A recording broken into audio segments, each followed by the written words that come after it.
Hanggang Sabado pa, libre ang sakay sa tren para sa Labor Day. Sa mga manggagawang naka-holiday mode ngayon, abay, baka gusto nyong samantalahin yan. Ang mga pwedeng pasyalan, sakay ng LRT Line 1 sa pagbabalita ni Mobile Journal, Ivan Tarinque. Libre ang sakay sa mga linya ng LRT 1 at 2 at ng MRT 3 hanggang May 3 bilang pagdiriwang ng Labor Day.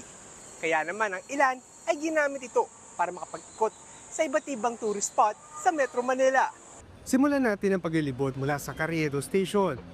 Ilang metro lang mula dito, mararating mo na ang Mayor Basilica and National Shrine of Jesus Nazareno o mas kilala bilang Quiapo Church, kung saan pwede kang manalangin.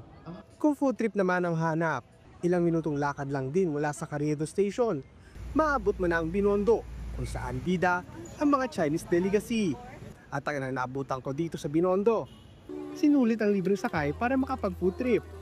Masaya naman kasi libre nga kami from the Ayala down to here, so libre. Kaya granab na rin namin opportunity. Next stop, Central Terminal, kung saan pagbaba mo pa lang na train station ay nasa tinuguriang last lang of Manila ka na. Welcome sa Arroceros Forest Park. Tahimik at presko ang hangin, kaya tinatambay nito ng ilang Gen Z para makapag-relax. Kasi syempre tignan mo, ang ganda, ang daming puno, ang hangin. Lalo na nasa gitna tayo, sa Manila tayo, sobrang init. Sa di kalayuan, makikita ang Metropolitan Theater. At ilang minutong lakad lang din mula dito, nasa loob ka na ng Intramuros. Ang susunod na estasyon ay UN Avenue. Paparating na sa UN Avenue. Dito, tabi-tabi ang mga museum na maaaring bisitahin.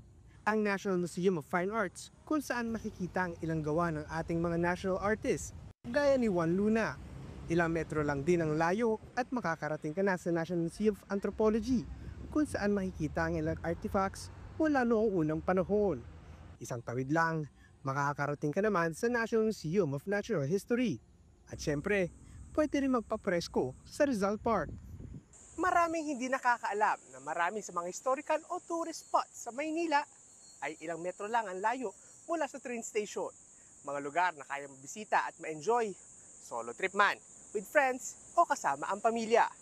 Mobile Journal Ivan Tarinque po, hatid ang muka ng balita.